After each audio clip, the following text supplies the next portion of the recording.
Hello guys, good evening. Myself Vinod Kumar Yadav. I welcome all of you in my online classes of medical surgical nursing.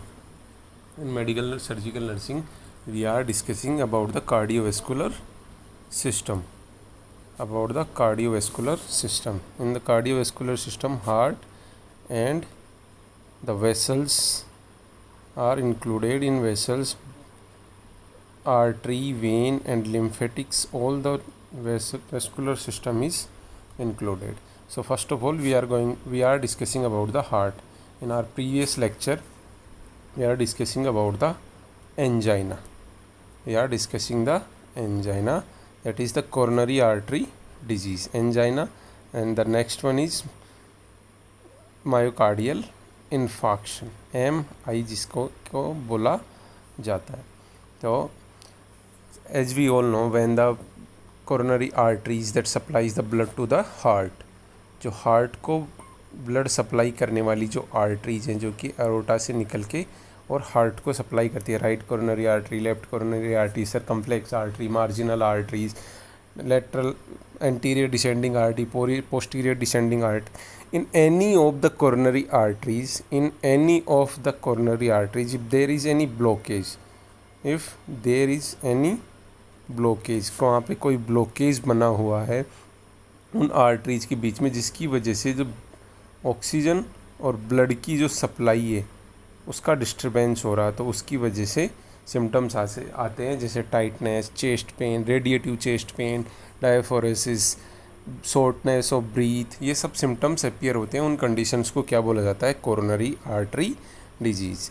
Simply मैं बोलना चाहूँ, coronary artery disease is a condition in which the coronary arteries are blocked or obstructed by any plaque or thrombus that leads the lack of oxygen and blood supply to the myocardial tissues, that results infarction or ischemia. First of all ischemia and then infarction. That conditions are known as coronary artery disease.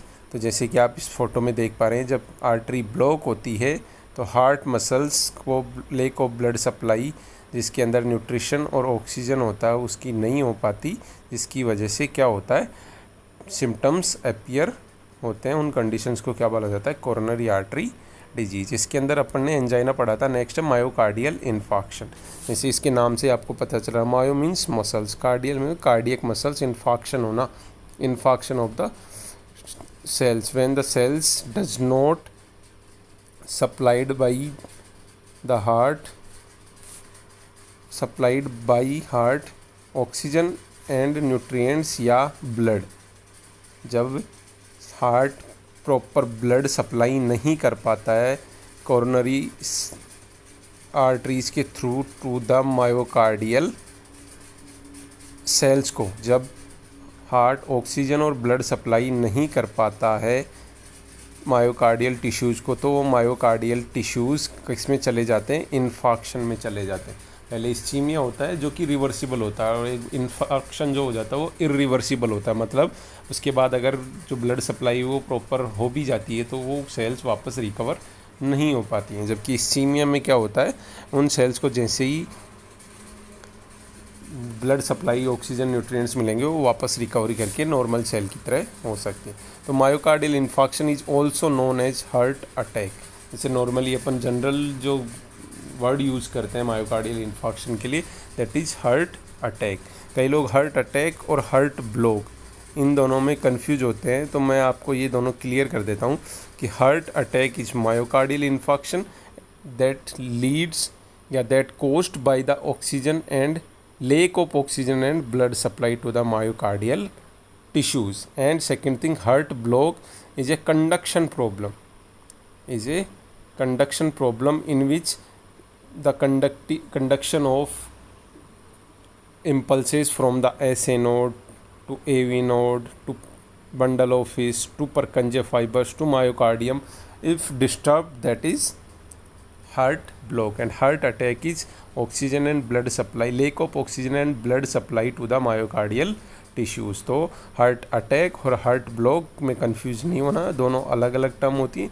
Heart block मतलब रुकावट आ रही है conduction में, और heart attack जिसके अंदर myocardial sales infarction में जा रही है due to lack of blood and oxygen supply. Next अपन देखें तो is also known as heart attack occurs when blood flow decreases और stops to part of heart. अब ऐसा ज़रूरी नहीं है कि कंप्लीट हार्ट एक साथ ही काम करना, हो सकता है वो कंडीशन CHF के नाम से जानी जाती है, लेकिन इस कंडीशन में क्या हो रहा है, कंप्लीट हार्ट ब्लॉक नहीं हो रहा है, ब्लड फ्लो किसी ना किसी मेजर आर्टरी में ब्लॉकेज की वजह से कोई पार्ट हार्ट का अफेक्टेड हो रहा है जिसको ब्लड सप्लाई नहीं मिल रही है, जिसकी वजह से क्या होगा, damage to the heart muscles. जो हार्ट मसल्स है मायोकार्डियल लेयर है उसके अंदर डैमेज होने लग जाएगा। The most common symptoms is chest pain and discomfort which may travel into shoulder, arm, back, neck और jaw, especially left side of arm, left side of shoulder, left side of back, left side of neck and left side of jaw. Radiative chest pain is the characteristic feature of myocardial infarction. It may be in angina but MI में ऐसा होता ही है। May be angina में ऐसा ना हो और may be हो सकता है, लेकिन जब भी MI का पेन होगा that is radiative chest pain या travelling chest pain. This usually result by a blockage in one or more of the coronary arteries. ऐसा भी हो सकता है कि एक ही आर्टरी में हो या एक से ज़्यादा आर्टरीज में भी हो सकता है। Sometimes it may affect more than 2 arteries. A blockage can develop due to a buildup of plaque. जो प्लाक में कल भी बताया था लास्ट क्लास में, एंजाइना में जो प्लाक बनता है या थ्रोम्बस बनता है, जो थ्रोम्बस फॉर्मेशन होता है वो कैसे होता है, जो आर्टरी होती है इसके अंदर जो भी पॉजिटिव फैक्टर्स हैं, जैसे मान लो एंडोथेलियल इंजरी हुई जिसके बाद ब्लड में कोलेस्ट्रॉल का लेवल ज़्यादा था, लिपिड्स का लेवल ज़्यादा था। लिपिड्स में LDL और HDL दो होते हैं। जो LDL होता है वो होता है हार्मफुल और जो HDL होता है उसका लेवल है अगर हाई है तो वो हार्मफुल नहीं होता, वो बेनिफिशियल होता है। तो LDL का लेवल ज़्यादा हो, लिपिड्स का लेवल ज़्यादा हो, कोलेस्ट्रॉल ज़्यादा हो तो वो क्या होते हैं, धीरे धीरे इस पे जमा होने लग जाते हैं और धीरे धीरे यहाँ पे एक स्ट्रक्चर बना लेते हैं जो कि इसके ब्लड के फ्लो को ऑब्स्ट्रक्ट करती है। और उस ऑब्स्ट्रक्शन की वजह से क्या होता है, जो आगे की सेल्स हैं, टिश्यूज़ हैं, उनको ब्लड सप्लाई प्रॉपर नहीं हो पाती और ये जो इस एरिया के जो टिश्यूज़ हैं वो क्या होने लग जाते हैं, इन्फाक्शन में चले जाते हैं, इस्कीमिया में चले जाते हैं। उस कंडीशन को क्या बोला जाता है, मायोकार्डियल इस इन्फाक्शन या कोरोनरी आर्टरी डिजीज़, जिसके अंदर एंजाइना, मायोकार्डियल इन्फाक्शन और कंप्लीट हार्ट ब्लॉक या कंजेस्टिव हार्ट फेलियर CHF जिसको बोला जाता है वो हो सकता है।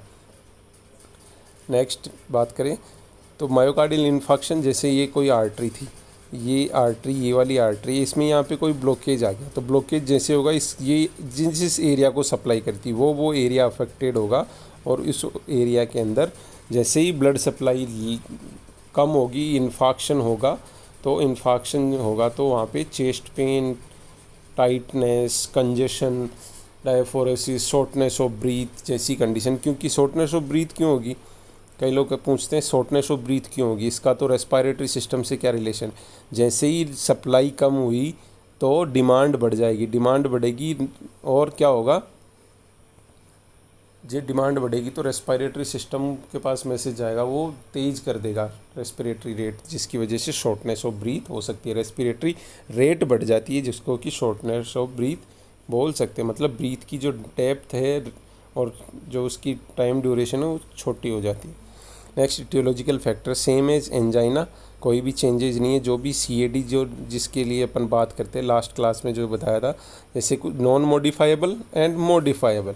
नॉन मॉडिफाइबल मतलब जिनको अपन कोई करेक्शन नहीं कर सकते, जिनमें कोई चेंज नहीं कर सकते, जैसे एज है, जेंडर है, जेनेटिक प्रीडिस्पोजिशन है। कोई आदमी ओल्ड एज का है, उसको होने के चांसेस ज़्यादा हैं, मसल्स वीक हो जाती है, बॉडी की मेटाबॉलिज्म कमज़ोर हो जाता है, फैट डिपोजिशन ज़्यादा होने लग जाता है। तो उस कंडीशन के अंदर क्या होता है कि ये होने के चांसेस होते हैं। Genders, males are more effective than females. Gender की बात करें तो मेल्स में ज़्यादा होता है फीमेल्स के बजाय। जो मायोकार्डियल इन्फेक्शन या कोरोनरी आर्टरी डिजीज़ का इंसिडेंस है वो मेल्स के अंदर ज़्यादा होता है। तो और जेनेटिक प्रीडिस्पोजिशन किसी फैमिली में है तो मे बी उस फैमिली में वो कंटिन्यू हो सकता है। इसके बाद मॉडिफिएबल मतलब जिनको अपन चेंज कर सकते हैं या उनके अंदर करेक्शन कर सकते हैं, मॉडिफिकेशन कर सकते हैं, जैसे high serum lipid and cholesterol level. अगर सीरम में लिपिड का और कोलेस्ट्रॉल का लेवल ज़्यादा है तो अपन लिपिड लोअरिंग या कोलेस्ट्रॉल लोअरिंग एजेंट्स दे सकते हैं, उसके फूड से फैट को अवॉइड कर सकते हैं, एक्सरसाइज कर सकते हैं, उन सब चीज़ों से अपन इनको कम कर सकते हैं और CAD के चांसेस को अवॉइड कर सकते हैं। इसके अलावा हाइपरटेंशन को अपन नॉर्मल कर सकते हैं, सोडियम डाइट अवॉइड कर सकते हैं, एंटी हाइपरटेंसिव ड्रग्स ले सकते हैं, फ्लूइड वॉल्यूम मेंटेन कर सकते हैं, तो उसके थ्रू भी अपन इसको अवॉइड कर सकते हैं कि हाइपरटेंशन की वजह से CAD हो। इसके बाद टोबैको यूज अवॉइड करके अपन वैसो कॉन्स्ट्रिक्शन होने से रोक सकते हैं। वेसल्स कॉन्स्ट्रिक्ट नहीं होंगी तो वहाँ पे ब्लॉकेज या प्लाक थ्रोम्बस बनने के चांसेस कम होंगे और वहाँ पे अपन इसको मॉडिफाई करके टोबैको को अवॉइड करके वो कंडीशंस होने से रोक सकते हैं। इसके बाद फिजिकल इनएक्टिविटी मतलब sedentary life style, it is the most common reason in present time because the peoples are not aware about the physical mobility। सारा दिन एक जगह बैठे रहते हैं, कोई काम नहीं करते हैं, खाना बस पीना सो जाना, तो उसकी वजह से क्या होता है आजकल थोड़ी सी लाइफ ऐसी हो गई है लोगों की, साथ में फूड ऐसा हो गया है, बहुत ज़्यादा जंक फूड पे डिपेंड करने लग गए हैं, फास्ट फूड बहुत ज़्यादा खाने लग गए हैं। तो ये सब फूड्स क्या करते हैं, अफेक्ट करते हैं बहुत ज़्यादा। इनमें लिपिड का यूज़, फैट का यूज़ बहुत ज़्यादा होता है, जिसकी वजह से ये फूड्स अपनी बॉडी के लिए हार्मफुल होते हैं। इसके बाद नेक्स्ट बात करें obesity is also a responsible factor for coronary artery disease, क्योंकि ओबेसिटी होती है, बहुत सारी और क्रिटिकल कंडीशंस होती है, मेटाबॉलिक डिस्टर्बेंस होने लग जाता है, बॉडी की पूरी मेटाबॉलिक प्रोसेस डिस्टर्ब हो जाती है, जिसकी वजह से फैट कोलेस्ट्रॉल ये सब ब्लड में बढ़ने लग जाते हैं और उसकी वजह से जो प्लाक है और थ्रोम्बस फॉर्मेशन है उनके होने के चांसेस बढ़ जाते हैं, जिसकी वजह से CAD होने के चांसेस बढ़ जाते हैं। इसके अलावा अल्कोहल भी बहुत, वैसे कई स्टडीज़ में बताया गया है कि एक फ़िक्स लिमिट तक अगर आप अल्कोहल का यूज़ करते हो तो वो आपके हार्ट के लिए हेल्पफुल होता है।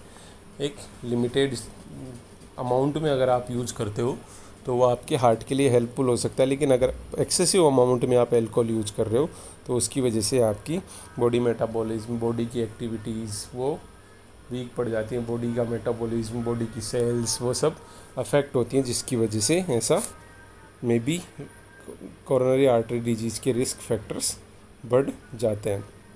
सब एक दूसरे से कनेक्टेड होते हैं, ये इसको अफेक्ट करेगा, इसकी वजह से होगा, इसकी वजह से, तो ये आपस में सब रिलेटेड होते हैं एक दूसरे के। तभी तो बोलते हैं ना कि एक अकेला फैक्टर कोई डिजीज़ कोज करने में इतना पॉसिबल नहीं हो पाता, जब उसके साथ कोई और फैक्टर्स भी ऐड हो जाते हैं। जैसे कि कुछ लोग बोलते हैं कि हमने तो कभी लाइफ में सिगरेट पी नहीं, फिर हमें कैसे कैंसर हो गया। तो only the cigarette is not the cause of cancer, या ओनली द स्मोकिंग और फिजिकल इनएक्टिविटी और obesity is not the cause of coronary artery disease. जब 2-3 फैक्टर्स मिलके उसकी पॉसिबिलिटी को बढ़ा देते हैं तब वो डिजीज़ होने के चांसेस बढ़ जाते हैं।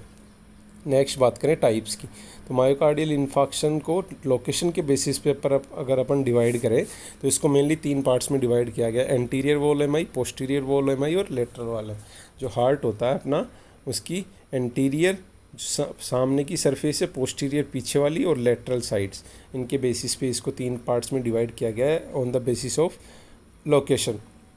तो लोकेशन की बात करें तो फर्स्ट है एंटीरियर वॉल। एंटीरियर वॉल में एंटीरियर डिसेंडिंग आर्टरी जो सप्लाई करती है, अगर उसके अंदर ब्लॉकेज हो रहा है तो उसकी वजह से एंटीरियर वॉल MI हो सकता है, जिसकी वजह से क्या हो सकता है, एंटीरियर डिसेंडिंग कोरोनरी आर्टरी में ओक्लूजन हो जाने की वजह से एंटीरियर वॉल MI या एंटीरियर पार्ट की जो मायोकार्डियल सेल्स और टिश्यूज है वो अफेक्ट हो सकते हैं, और उसकी वजह से जो होने वाली MI है उसको एंटीरियर वॉल MI बोला जाता है। सेम ऐसे ही अगर पोस्टीरियर राइट कोरोनरी आर्टरी जो कि जिसकी ब्रांच थी पोस्टीरियर डिसेंडिंग आर्टरी, अगर उसमें हो रहा है तो उसकी वजह से होने वाला पोस्टीरियर वॉल MI।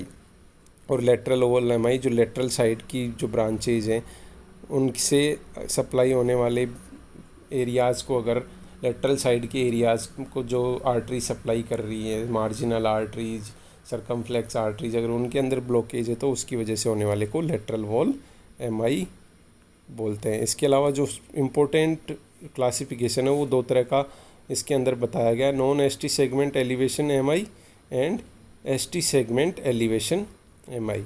इसके अंदर क्या होता है, ब्लॉकेज का कि कंप्लीट ब्लॉकेज है, पार्शियल ब्लॉकेज है, उसके बेसिस पे दो तरह की में डिवाइड किया गया है, दो तरह से एमआई को डिवाइड किया है। फर्स्ट है non ST segment elevation MI. ST segment जैसे अपन बात करते हैं तो ईसीजी जो होती है जिसके अंदर P Q R S complex T and U wave, P wave Q R S T U, तो ये सेगमेंट जो होता है एसटी सेगमेंट होता है यहाँ से लेके यहाँ तक। इस एसटी सेगमेंट का अगर एलिवेशन हो, ये क्या है, एक फिक्स वो होता है, इस बेस एक्सिस पे ये ईसीजी चलती है। अगर इस एक्सिस से अप डाउन हो रहा है, मतलब जैसे मान लो ये कोई एक्सिस था जिसके इस एक्सिस पे चल रही है ईसीजी, पी ये एक्स एंड वाई, तो पी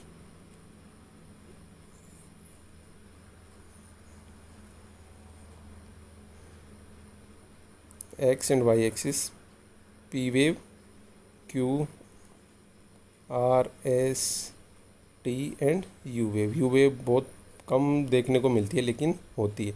तो अगर इस प्लेन से, इस एक्सिस से ये अप और डाउन जा रही है, इस एक्सिस से अप और डाउन जा रही है अगर ये, तो उसकी वजह से हो सकता है, जैसे मैं बताऊं, जैसे मान लो ये एसटी जो सेगमेंट था ये ऊपर चला जाए या फिर नीचे से ही स्टार्ट हो जाए, तो इस एक्सिस के अप और डाउन होने के बेसिस पे एसटी सेगमेंट का एलिवेशन और एसटी सेगमेंट का डिप्रेशन, इसके बेसिस पे इसको दो पार्ट्स में डिवाइड किया गया है।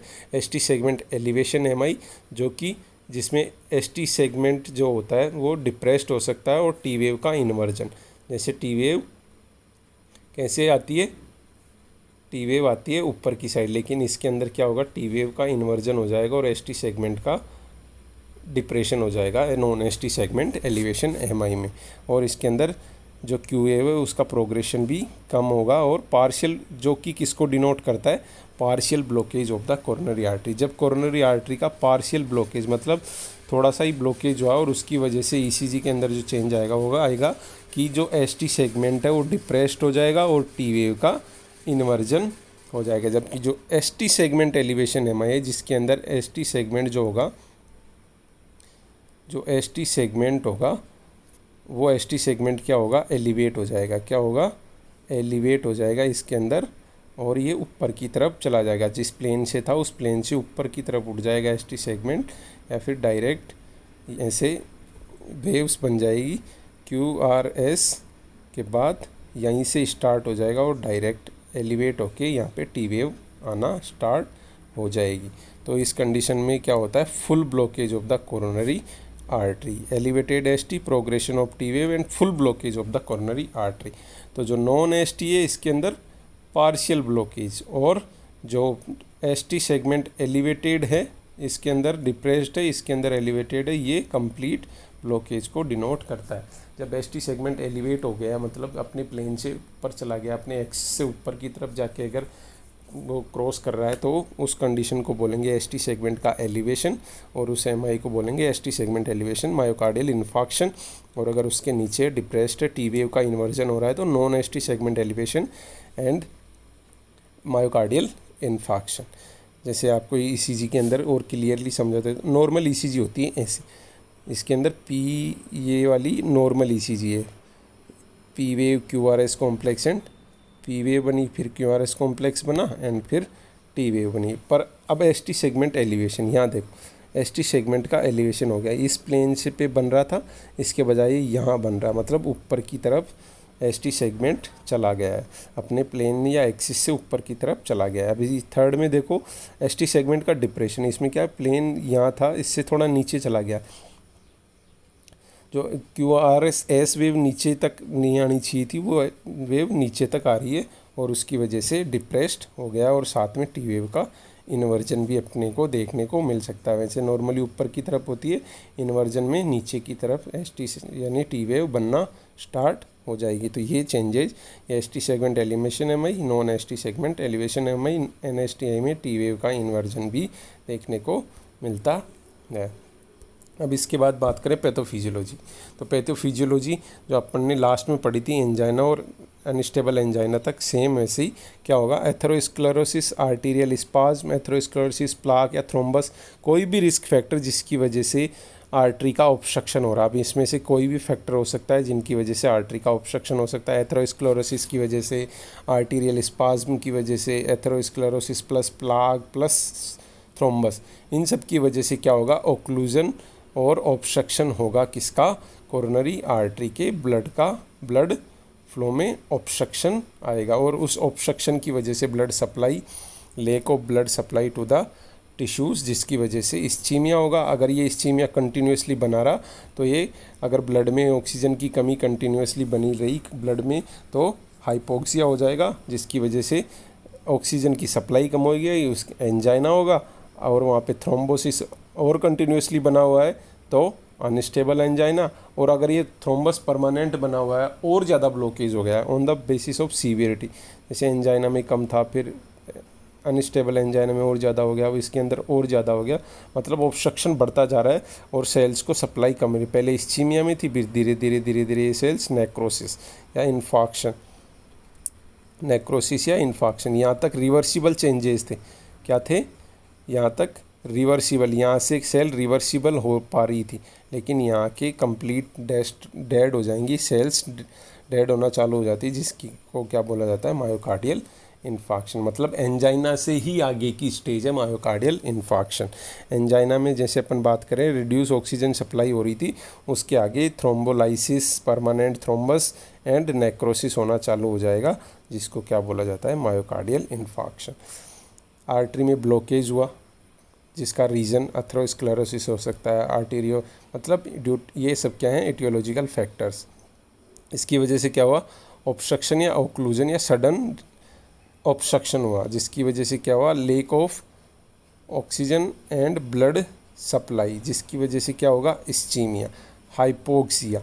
और ये किसमें, ये इट रिजल्ट्स एंजाइना। और अगर ये कंटिन्यूसली बना हुआ है, थ्रोम्बोलाइसिस होना चालू हो गया है, थ्रोम्बस टूटने लग जाए और किसी आगे जाके किसी अदर आर्टरी के अंदर ब्लॉक हो जाए, जैसे बड़ी आर्टरी में था, फिर वो वहाँ से टूटा और उसके आगे आपको पता है छोटी आर्टरीज बनती जाती हैं, फिर उसके आगे और छोटी आर्टरीज बनती जाती हैं, तो उनको जाके ब्लॉकेज कर देगा। तो ये धीरे धीरे सीवियरिटी बढ़ती जाएगी, ब्लॉकेज बढ़ता जाएगा और ये क्या कर देगा, परमानेंट थ्रोम्बस बन जाएगा और नेक्रोसिस में कन्वर्ट कर देगा। वहाँ की जो सेल्यूलर लाइनिंग थी वो नेक्रोस्ट होना चालू हो जाएगी, सेल्स डेड होना चालू हो जाएंगी, जिसको क्या बोला जाता है, मायोकार्डियल इन्फाक्शन। नेक्स्ट बात करें clinical manifestation. Clinical manifestation same as angina होंगे, बस इम्पोर्टेंट चीज़ क्या है, इसमें हमेशा पेन जो होगा वो रेडिएटिव चेस्ट पेन होगा। मतलब पेन चेस्ट से स्टार्ट होके आपके लेफ़्ट साइड ऑफ द जो, left side of the shoulder, back, arm में रेडिएटिव होगा। सबसे पहले बात करें प्रेशर और टाइटनेस इन द चेस्ट होगा। Second, radiative chest pen, shortness of breathe, sweating. कई पेशेंट्स में पेन ना हो के shortness of breathing and sweating आपको देखने को मिलती है।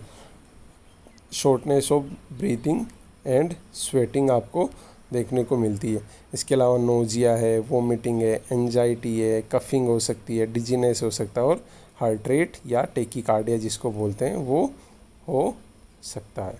तो ये सिम्टम्स CAD में सारे सिम्टम्स सेम ही होंगे, बस डिफरेंस आएगा उनकी सीवियरिटी के ऊपर।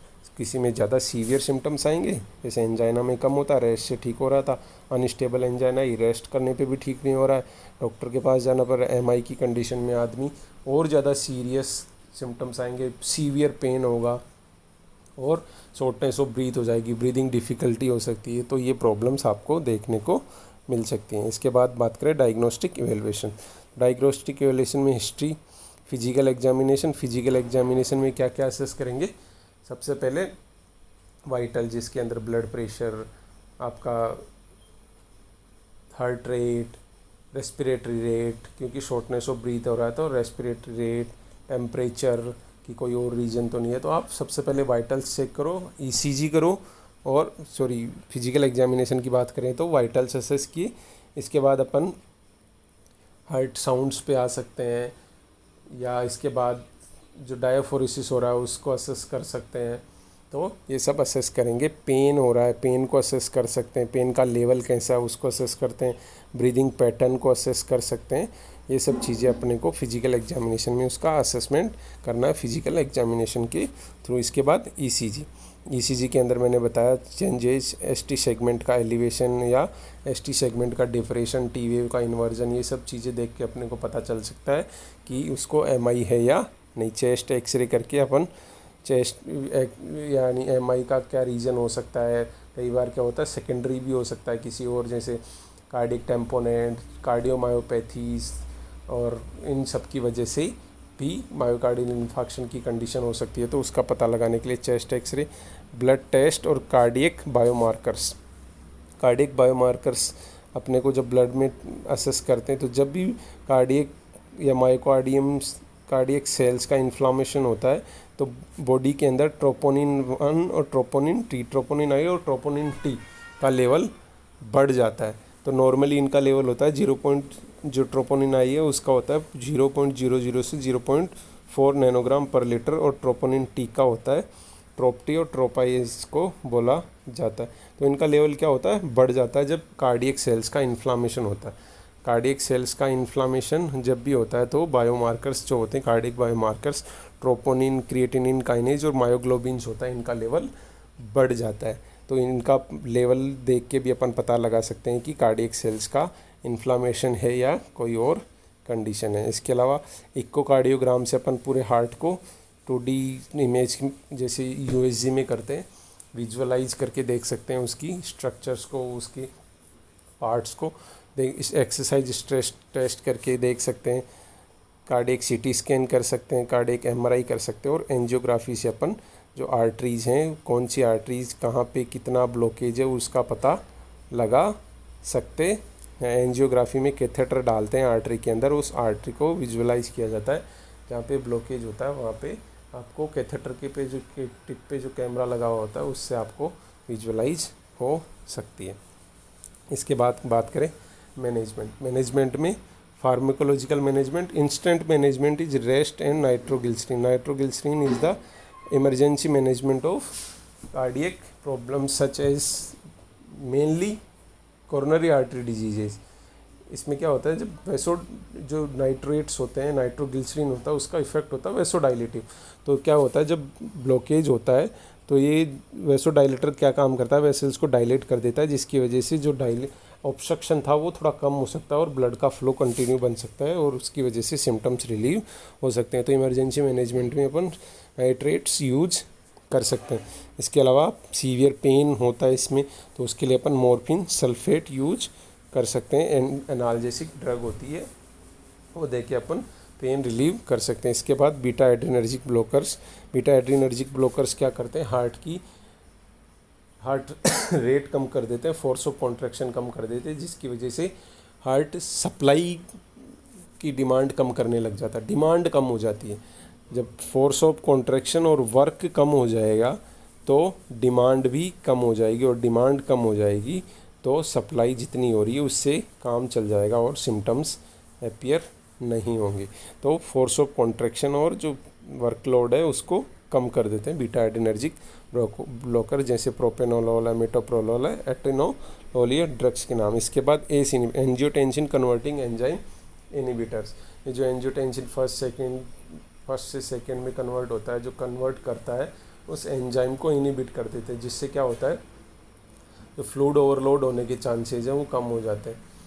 अब हार्ट रेट कम हो जाएगी तो फ्लूइड हार्ट का जो फंक्शनिंग है वो कम होगी, तो कार्डियक आउटपुट कम हो जाएगा। कार्डियक आउटपुट कम होगा तो जो पेरिफेरल वेसल्स हैं, वेन्स हैं, उनके अंदर फ्लूइड रिटेन होने लग जाएगा, जिसकी वजह से क्या होगा, ब्लड प्रेशर कम हो सकता है। ब्लड प्रेशर कम होगा तो रेनिन एंजियोटेंसिन एंजाइम्स रिलीज होना चालू हो जाएंगे, उसकी वजह से सोडियम का और वाटर का रिटेंशन और ज़्यादा चालू हो जाएगा। तो उस प्रोसेस को अपन रोकने के लिए क्या कर सकते हैं, एस इनहिबिटर्स दे सकते हैं, एंजियोटेंसिन कन्वर्टिंग एंजाइम इनहिबिटर्स, जो कि जो एंजियोटेंसिनोजन को एंजियोटेंसिन फर्स्ट में कन्वर्ट करता है उस एंजाइम को रोक देगा और वहाँ पे वो प्रोसेस रुक जाए। इसके बाद एंटी डिसरिथमिक ड्रग्स, ये एंटी डिसरिथमिक ड्रग्स के एग्जांपल है एमियोडेरोन और प्रोकेनामाइड। ये कोलेस्ट्रॉल लोअरिंग ड्रग्स के नहीं है, एंटी डिसरिथमिक ड्रग्स है।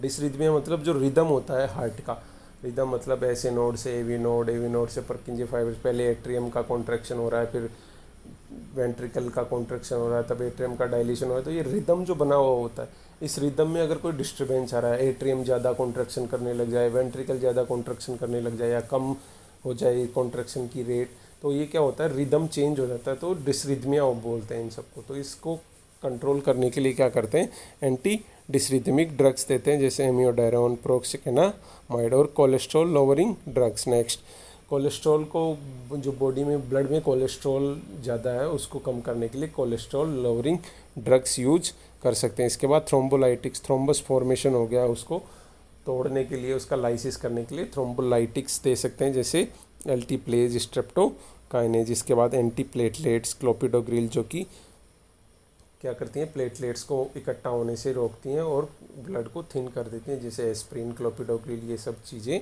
ब्लड थिनर से एंटी प्लेटलेट्स, जो कि प्लेटलेट्स की एग्रीगेशन को रोक देते हैं। इसके and last one is anti coagulants, जो कोएगुलेशन होने के चांसेस बढ़ जाते हैं क्योंकि थ्रोम्बस के पास और सेल्स इकट्ठा होने लग जाती हैं, तो कोएगुलेशन होने के चांसेस होते हैं, तो उसको दूर करने के लिए जैसे हिपेरिन और फेरिन जैसे कि एंटी कोएगुलेंट्स अपन यूज कर सकते हैं। तो ये था फार्माकोलॉजिकल मैनेजमेंट, इन ड्रग्स का यूज करके अपन इस कंडीशन को ठीक कर सकते हैं। इसके बाद अपन बात करें सर्जिकल मैनेजमेंट। सर्जिकल मैनेजमेंट में सबसे पहले आता है PTCA, percutaneous transluminal coronary angioplasty, percutaneous transluminal coronary angioplasty. इसके अंदर क्या करते हैं, कैथेटर के थ्रू जिस आर्टरी में ब्लॉकेज हुआ, पहले तो उसका पता लगाते हैं कि कौन सी आर्टरी में ब्लॉकेज है, फिर वहाँ पर जहाँ पे ब्लॉक हुआ वहाँ पे एक कैथेटर डाला जाता है, उस कैथेटर पे एक बलून लगा होता है जो डिफ्लेटेड होता है, मतलब वो फूला हुआ नहीं होता, डिफ्लेटेड। फिर वहाँ जहाँ पे थ्रोम्बस बना हुआ वहाँ पे ले जाके इसको इन्फ्लेट किया जाता है, इस बलून को फुलाया जाता है, जिसकी वजह से क्या होता है, उस थ्रोम्बस को कंप्रेस कर देता है। ये क्या करेगा, थ्रोम्बस को कंप्रेस कर देता है, जिसकी वजह से जो ल्यूमन है आर्टरी की वो ओपन हो जाती है और ब्लड की सप्लाई आगे की तरफ कंटिन्यूसली बन जाती है। इसका प्रोसीजर को क्या बोला जाता है, PTCA, percutaneous transluminal coronary angioplasty, जिसके अंदर कैथेटर के थ्रू एक डिफ्लेटेड बलून डाला जाता है, वो थ्रोम्बस के पास ले जाके उसको इन्फ्लेट कर दिया जाता है, जिससे कि थ्रोम्बस कंप्रेस हो जाता है और जो वे है ल्यूमन है वो ओपन हो जाती है और ब्लड का फ्लो आगे होने लग जाता है।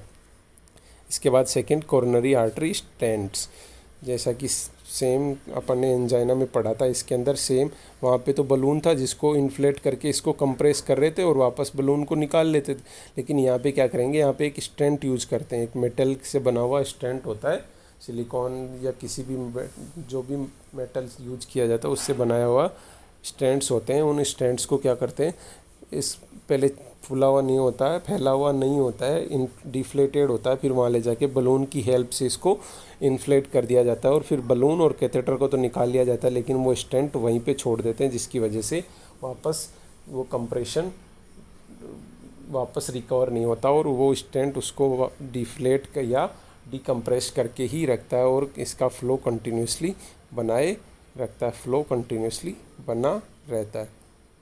क्या करते हैं, कोरोनरी आर्टरी स्टेंट्स में कैथेटर के थ्रू एक स्टेंट अंदर डाला जाता है, बलून के थ्रू इसको इन्फ्लेट किया जाता है और उसको वहीं पे छोड़ के वापस कैथेटर और बलून को वापस डिफ्लेट करके निकाल लिया जाता है। इसके बाद next, coronary artery bypass grafting, इसको मायोकार्डियल रीवेस्कुलराइजेशन भी बोला जाता है। रीवेस्कुलराइजेशन मतलब वेसल्स को वापस रीअरेंज करना या उनका प्लास्टी जैसे बोला जाता है, प्लास्टी मतलब रिपेयरिंग करना, तो रीवेस्कुलराइज करना किसी पार्ट को, हार्ट के पार्ट को रीवेस्कुलराइज, जैसे ये इस फोटो में दिखाया गया है कि इस आर्टरी में ब्लॉकेज हुआ था, इसकी वजह से ये पार्ट ब्लूइश सा दिख रहा है, तो मतलब ये पार्ट अफेक्टेड था, इस पार्ट को ब्लड सप्लाई कम हो गई थी या रुक गई थी।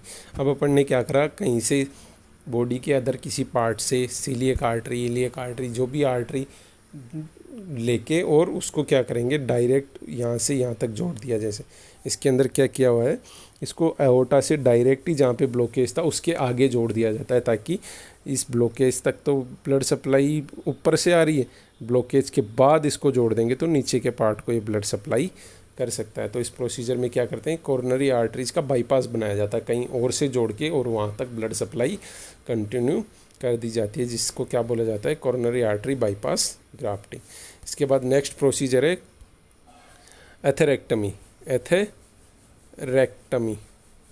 एथेरोमा जो प्लाग बना था, टमी मतलब उसको काट के बाहर निकालना। इसमें क्या होता है, एक मूवेबल कैथेटर होता है जो कि रोटेशन करता है, मोटर के थ्रू चलता है, रोटेटिव कैथेटर डाला जाता है और प्लाग के आगे ले जाके और उसका रोटेशन किए जाते हैं, जिसकी वजह से वो जो थ्रोम्बस या प्लाग बना हुआ है वो टूटता है और फिर उसको वापस सक करके उस कैथेटर के साथ ही बाहर निकाल लिया जाता है। वो कैथेटर जो टूटता रहता है उसको शक करता रहता है, जैसे इस फोटो में दिख रहा है। सबसे पहले आपने कैथेटर डाला, ये कैथेटर आया, इसने यहाँ पे रोटेशन किए और ये जो टूटा इसको सक किया और वापस इसको बाहर निकाल लिया। इधर से ये आया था और इधर यहाँ पे इसने इस थ्रोम्बस को तोड़ा, सक किया और वापस इधर से बाहर निकाल लिया, तो ये थ्रोम्बस बना हुआ था ये बाहर निकल जाएगा। इस प्रोसीजर को क्या बोला जाता है, क्या बोला जाता है इसको, कोरोनरी एथेरेक्टमी। एथेरोमा को काट के बाहर निकालना कोरोनरी एथेरेक्टमी बोलते हैं। तो ये था आपका myocardial infarction. Myocardial infarction is a condition in which the lack of blood supply to the cardiac cells due to obstruction in the coronary arteries.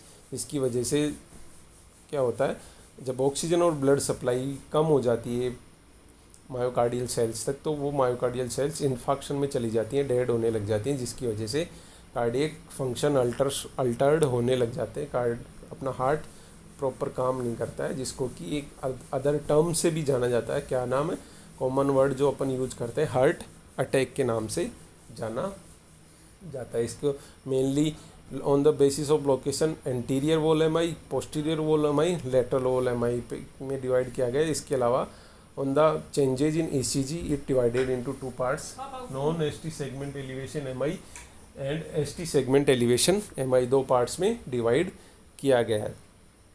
अब इसके बाद क्लिनिकल मैनिफेस्टेशंस की बात करें तो pain, important thing, chest pain that is radiative, left side of the neck, जो shoulder arm में radiative हो सकता है पेन। इसके अलावा शॉर्टनेस ऑफ ब्रीथ, स्वेटिंग या डायफोरेसिस, नोजिया, वोमिटिंग, रेस्टलेसनेस, ये सारे फीचर्स आपको देखने को मिल सकते हैं। इसके बाद बात करें पैथोफिजियोलॉजी की, तो पैथोफिजियोलॉजी में ड्यू टू इटियोलॉजिकल फैक्टर्स में बात करें तो जो भी इसके रिस्क और पॉजिटिव फैक्टर्स हैं वो सब क्या करते हैं, एथेरोमा फॉर्मेशन करते हैं या प्लाक फॉर्मेशन करते हैं ब्लड की वेसल्स, कोरोनरी ब्लड आर्टरीज के अंदर। तो वो एथेरोमा क्या करेगा, ऑक्लूजन या ऑब्स्ट्रक्शन करेगा। तो due to aetiological factors atheroma या plaque formation in the coronary arteries that leads to obstruction to the oxygen and blood flow, that leads to lack of oxygen and blood supply to the myocardial cells, that leads ischemia, that leads hypoxia, and अगर ये condition continuously बनी हुई है या obstruction और ज़्यादा बढ़ गया है, थ्रोम्बोसिस हो गया, थ्रोम्बोलाइसिस हो गया, तो वहाँ पे क्या हो जाएगा, धीरे धीरे वो ऑब्स्ट्रक्शन और ज़्यादा हो जाएगा और नेक्रोसिस होने लग जाएगा, इन्फाक्शन होने लग जाएगा, जिसको क्या बोलते हैं, मायोकार्डियल इन्फाक्शन बोला जाता है।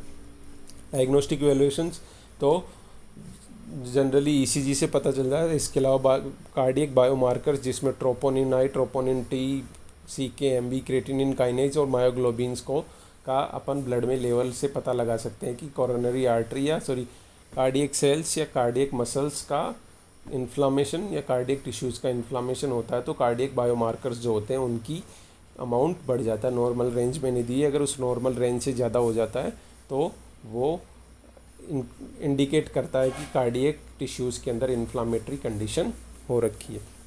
इसके बाद बात करें तो इकोकार्डियो कर सकते हैं, स्ट्रेस टेस्ट कर सकते हैं, एंजियोग्राफी करके अपन लोकेशन का पता लगा सकते हैं कि कौन सी आर्टरी में कहाँ पे ब्लॉकेज हुआ है, और उस ब्लॉकेज को निकालने के लिए जैसे सर्जिकल प्रोसीजर करते हैं उससे पहले एंजियोग्राफी करके देखते हैं कि कहाँ पे ब्लॉकेज है, कौन सी आर्टरी में ब्लॉकेज है, फिर वहाँ पे अपन सर्जिकली उसका रिमूवल या कंप्रेशन कर सकते हैं।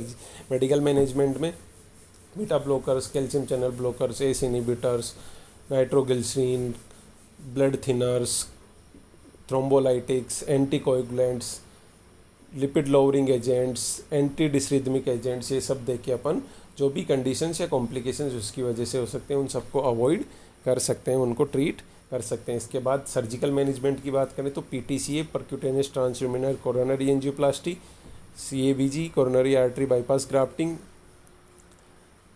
इसके बाद एथेरेक्टमी, कार्डिक एथेरेक्टमी, और वन प्रोसीजर इज़, एक प्रोसीजर कौन सा था, कोरोनरी आर्टरी स्टेंट्स यूज करके अपन इसको ट्रीट कर सकते हैं। इसके बाद अपन आते हैं नर्सिंग मैनेजमेंट पे। नर्सिंग मैनेजमेंट, तो नर्सिंग मैनेजमेंट की मैं फटाफट बता देता हूँ, आप इसको एक बार रिव्यू करना, और इसके बाद जो मैंने 6-7 इसमें नर्सिंग डायग्नोसिस बताए हैं उनमें से 3 मैंने बना के दिए हैं, बाकी के आपको बनाने। तो सबसे पहले अपन करेंगे असेसमेंट। असेसमेंट में क्या करेंगे, जो पेशेंट का असेसमेंट करेंगे जिसके बेसिस पे अपन प्रायोरिटी डिसाइड करेंगे और उनके बेसिस पे प्रायोरिटी नर्सिंग डायग्नोसिस बनाएंगे। तो असेसमेंट में चेस्ट पेन असेस करेंगे, वाइटल साइंस असेस करेंगे, ब्लड प्रेशर, पल्स रेट, इसके अलावा shortness of breath, dyspnoea, tachypnoea and crackles जो भी रेस्पिरेटरी से रिलेटेड है, नोजिया एंड वॉमिटिंग असेस करेंगे, डिक्रीज यूरिनरी आउटपुट यानी इनटेक आउटपुट असेस करेंगे, हिस्ट्री ऑफ इलनेस, पहले से ये बीमारी थी क्या कभी, या इससे अलावा कोई और बीमारी थी क्या, उसके बारे में पता लगाएंगे, कोई एलर्जी कंडीशन तो नहीं है, कोई और बीमारी तो नहीं है। इसके अलावा फिजिकल असेसमेंट करेंगे, कोई कॉम्प्लिकेशंस या पेशेंट के स्टेटस का पता लगाने के लिए उसका head to toe complete physical examination, और आईवी साइट्स अगर लगी हुई हैं, आईवी साइट्स चल रही हैं, इंट्रावेनस फ्लूइड अगर चला हुआ है तो उन साइट्स का भी अपन कंटिन्यूसली उनका असेसमेंट करते रहेंगे। इसके बाद नर्सिंग डायग्नोसिस, सबसे पहले acute pain related to tissue ischemia, tissues का इस्चीमिया इन्फेक्शन हो रहा है जिसकी वजह से क्या होगा, पेन हो सकता है। सेकेंड, एक्टिविटी इंटॉलरेंस, क्योंकि वहाँ पे जैसे मैंने बताया था एंजाइना में, अनस्टेबल एंजाइना की जो 4th स्टेज थी उसके अंदर क्या होता है, आदमी एक सीढ़ी भी नहीं चढ़ पाता, थोड़ा सा चलते ही थक जाता है, उसकी शॉर्टनेस ऑफ ब्रीथ होने लग जाती है, मतलब थोड़ा सा भी फिजिकली काम करता है उसकी हार्ट की डिमांड बढ़ती है और उसको सप्लाई नहीं मिल पाती, जिसकी वजह से चेस्ट पेन और शॉर्टनेस ऑफ ब्रीथ होने लग जाता है, तो अपनी डेली एक्टिविटीज़ नहीं कर पाता है, जिसकी वजह क्या है, myocardial oxygen supply and demand के बीच इम्बैलेंस होना है। इसके बाद बात करें इन्फेक्टिव कार्डिक टिश्यू परफ्यूजन, जो कार्डिक टिश्यूज है उनका परफ्यूजन नहीं, परफ्यूजन मतलब प्रॉपर ब्लड सप्लाई या proper oxygen and nutrition supply को परफ्यूजन बोला जाता है, तो वो इनफेक्टिव हो रहा है क्योंकि वहाँ पे ऑब्स्ट्रक्शन है, और ऑब्स्ट्रक्शन की वजह से रिड्यूस्ड कोरोनरी ब्लड फ्लो हो रहा है, जिसकी वजह से टिश्यू परफ्यूजन हो रहा है, तो अपने को टिश्यू परफ्यूजन भी नॉर्मल करना है। इसके बाद नेक्स्ट बताएं risk for ineffective peripheral tissue perfusion, peripheral tissue perfusion क्योंकि कार्डिक आउटपुट कम हो गया, हार्ट का काम कम हो गया है तो कार्डिक आउटपुट भी कम हो जाएगा, कार्डिक आउटपुट कम हो जाएगा, जो पेरिफेरल टिश्यूज है, जो डिस्टल पार्ट्स हैं बॉडी के, वहाँ तक जो ब्लड की सप्लाई है वो डिस्टर्ब हो सकती है, जिसके लिए कौन रिस्पॉन्सिबल है, लेफ्ट वेंट्रिकल डिसफंक्शन, क्योंकि लेफ्ट वेंट्रिकल मान लो अफेक्ट हो रहा है तो लेफ्ट वेंट्रिकल जो ब्लड पंप करता है वो अपनी पूरी बॉडी को सप्लाई होता है, तो लेफ्ट वेंट्रिकल डिसफंक्शन होगा तो कार्डिक आउटपुट कम हो जाएगा, कार्डिक आउटपुट कम हो जाएगा तो पेरिफेरल टिश्यूज़ का परफ्यूजन कम हो जाएगा, तो ये भी अपने को ठीक करना है। इसके बाद fear, anxiety related to loss of health and socio economic status, lack of knowledge about disease and operative procedures, ये 5 नर्सिंग डायग्नोसिस मैंने बताए हैं। 3 के नर्सिंग केयर प्लान मैंने लिख के दिए, आपको टेबल फॉर्म में ही बनाने हैं, जब नोट्स बनाओ तो टेबल फॉर्म में ही बनाना है, ऐसे मैंने बनाए वैसे ही नहीं बनाने, और एग्ज़ाम में भी लिखो तो टेबल फॉर्म में ही लिखना। इसमें सबसे फर्स्ट है जो नर्सिंग डायग्नोसिस था, अब चेस्ट पेन, तो पहला पेन जिसका गोल क्या होगा, कंट्रोल और रिलीव द चेस्ट पेन। अब क्या करेंगे, चेस्ट पेन को रिलीव करने के लिए सबसे पहले तो अपन पेन की लोकेशन क्या है, कहाँ पे है पेन, कितना सीवियर है पेन, उसकी फेशियल एक्सप्रेशन, उसकी जो भी एक्सप्रेशन दे रहा है उसके बेसिस पे पेन का लेवल पता करेंगे कि लेवल क्या है। साथ में अपन वाइटल्स असेस कर सकते हैं। इसके बाद पेशेंट को instruct patient to report pain immediately. जैसे ही पेन अगर बार बार हो रहा है तो पेशेंट को अपन इन्फॉर्मेशन देंगे कि जैसे ही पेन हो वो रिपोर्ट करे, हाथ क्वाइट एनवायरनमेंट प्रोवाइड करेंगे, काम activities and comfort measures patient को देंगे जिसकी वजह से उसकी एक्टिविटीज़ बॉडी की कम हो, डिमांड कम हो और उसकी वजह से सप्लाई जो हो रही है उससे काम चल जाए, ज़्यादा डिमांड ना हो। इसके बाद instruct patient to do relaxation techniques. अगर रिलैक्सेशन टेक्निक्स यूज करता है पेशेंट तो जो शॉर्टनेस ऑफ ब्रीथ है, पेन है, इनके अंदर आपको रिलीफ मिल सकता है। जैसे कि डीप एंड सेलो ब्रीथिंग करे, डिस्ट्रैक्शन बिहेवियर, विजुअलाइजिंग और गाइडिंग इमेजनरी, मतलब डाइवर्जनल थेरेपीज, पेन से डाइवर्जन हो सके उसका, पेन को भूल के वो किसी और चीज़ को याद करेगा, पेन फील नहीं होगा। तो पेन के लिए डाइवर्जनल थेरेपीज अपन यूज की जाती हैं, साथ में रिलैक्सेशन टेक्निक्स। और इसके बाद अगर ऑक्सीजन की डिमांड फिर भी कंप्लीट नहीं हो पा रही है तो अपन सप्लीमेंट्री ऑक्सीजन दे सकते हैं और मेडिकेशंस दे सकते हैं। मेडिकेशंस में एनाल्जेसिक्स दे सकते हैं पेन के लिए, नाइट्रोग्लिसरीन और एनाल्जेसिक्स। मोस्ट कॉमनली नाइट्रोग्लिसरीन से ठीक हो जाता है क्योंकि वो डायलेशन कर देती है और ब्लड सप्लाई प्रॉपर हो जाती है। लेकिन अगर नहीं हो पाता है तो अपन मॉर्फिन सल्फेट यूज कर सकते हैं। इसके बाद सेकंड क्या था, second nursing diagnosis activity intolerance. तो एक्टिविटी इंटॉलरेंस के लिए गोल क्या होगा, demonstrate measurable progressive increase in tolerance. आप अगर कि आपका जो पेशेंट हो वो धीरे, ऐसा नहीं कि एक साथ ही उसको आप भगाने लग जाओ, नहीं, धीरे धीरे increase in tolerance for activities, धीरे धीरे चेंज करेगा। तो सबसे पहले उसके रेट रिदम में का असेसमेंट करेंगे, बीपी का असेसमेंट करेंगे, ड्यूरिंग एंड आफ्टर एक्टिविटीज़ वो कितना एक्टिविटी को टॉलरेट कर पा रहा है। तो उसके बेसिस पे उसकी लिमिटेशंस और डिलिमिटेशंस का पता चल जाएगा कि वो कितना काम करने के बाद शॉर्टनेस ऑफ ब्रीथ या पेन आ रहा है। इसके बाद उसको धीरे धीरे एनकरेज करेंगे रेस्ट के लिए और साथ में उसकी एक्टिविटीज़ बढ़ाते रहेंगे ताकि वो जब नेक्स्ट टाइम करे तो उसके जो हार्ट है वो और ज़्यादा इफ़ेक्टिवली काम कर पाए। रेस्ट और उसकी एक्टिविटीज़ के बीच का गैप और लिमिटेड कर देंगे एक्टिविटीज़ को ताकि वो ज़्यादा स्ट्रेसफुल ना हो। साथ में नॉन स्ट्रेस डाइवर्जनल एक्टिविटीज़ करवाएंगे जिसकी वजह से स्ट्रेस भी ना हो और उसका ध्यान भी दूसरी तरफ हट जाए। Explain patterns of graded increase of activity level. Graded मतलब धीरे धीरे उसकी एक्टिविटीज़ को बढ़ाएंगे। और refer to cardiac rehabilitation programme. जो कार्डियक रिहेबिलिटेशन प्रोग्राम होता है उसके अंदर धीरे धीरे कैसे पेशेंट को अपने नॉर्मल लाइफ में वापस आना उसके लिए सिखाया जाता है। इसके बाद नेक्स्ट थर्ड है कार्डियक टिश्यू परफ्यूजन एडिक्वेट हो रहा था तो उसके लिए अपन क्या करेंगे, डेमोन्स्ट्रेट एडिक्वेट परफ्यूजन। तो उसके लिए अपन क्या करेंगे, सबसे पहले inspect pallor cyanosis mottling cool and clammy skin note strength and peripheral pulse. जो पेरिफेरल टिश्यू परफ्यूजन हो रहा था उसका असेसमेंट करेंगे कि पेलोर या साइनोसिस जैसे बहुत ज़्यादा severe peripheral tissue perfusion disturb तो नहीं हो गया है, क्योंकि अगर ऐसा होगा तो पेलोर और साइनोसिस आपको देखने को मिल सकता है। कूल एंड क्लैमी स्किन आपको देखने को मिल सकती है और वहाँ की जो मसल्स हैं, पल्सेज हैं, उनकी स्ट्रेंथ भी कम हो जाएगी, मतलब पल्सेज बहुत कम फील होंगी। इसके बाद रेस्पिरेशन और ब्रीदिंग को असेस करेंगे। Monitor intake and output chart जिससे अपने को पता चल सके कि टिश्यू परफ्यूजन में फ्लूइड वॉल्यूम का होना इंपॉर्टेंट होता है, तो इनटेक आउटपुट से अपन इनटेक आउटपुट मेंटेन कर सकते हैं। एक्टिव और पैसिव लेग एक्सरसाइजेज ताकि जो ब्लड का फ्लो था वो कंटिन्यूसली बना रहे, वेनवस रिटर्न कंप्लीट हो रहा रहे। वेनवस रिटर्न अगर नॉर्मल बना रहेगा तो कार्डियक आउटपुट भी नॉर्मल बना रहेगा जिसकी वजह से टिश्यू परफ्यूजन नॉर्मल हो सकता है। अगर कार्डियक आउटपुट कम हो जाएगा क्योंकि वेनवस रिटर्न कम हो रहा है तो उसकी वजह से आपको प्रॉब्लम्स और ज़्यादा हो सकती हैं। तो वेनवस रिटर्न आपका प्रॉपर बना रहे उसके लिए आपको एक्टिव और पैसिव लेग एक्सरसाइजेज का आपको करवाना ज़रूरी है। इसके साथ साथ अगर जैसे मान लो अपन एनोरेक्सिया है, जीआई फंक्शन असेस करेंगे ताकि इससे ये पता चलेगा कि जीआई ट्रैक्ट को भी तो ब्लड सप्लाई कहीं डिस्टर्ब नहीं हो रही है। तो वहाँ के एरियाज के अपन जो भी असेसमेंट है वो करके देख सकते हैं कि पेरिफेरल टिश्यूज़ के साथ साथ कोई वाइटल ऑर्गन्स को ब्लड फ्लो कम तो नहीं हो रहा, और साथ में मेडिकेशन एज इंडिकेटेड एडमिनिस्टर कर सकते हैं। अब ये 3 मैंने बता दिए, 2 आपके लिए क्या है असाइनमेंट है, ये दोनों आपको मेरे को बना के व्हाट्सएप ग्रुप जो अपना बना हुआ है उस पर डालना है 2 नर्सिंग केयर प्लान। तो ये था गाइस मायोकार्डियल इन्फार्क्शन। समझ में आओ, अच्छा लगा हो तो वीडियो को प्लीज़ लाइक करें, शेयर करें, सब्सक्राइब करें मेरे चैनल को यूट्यूब पे। And thank you guys.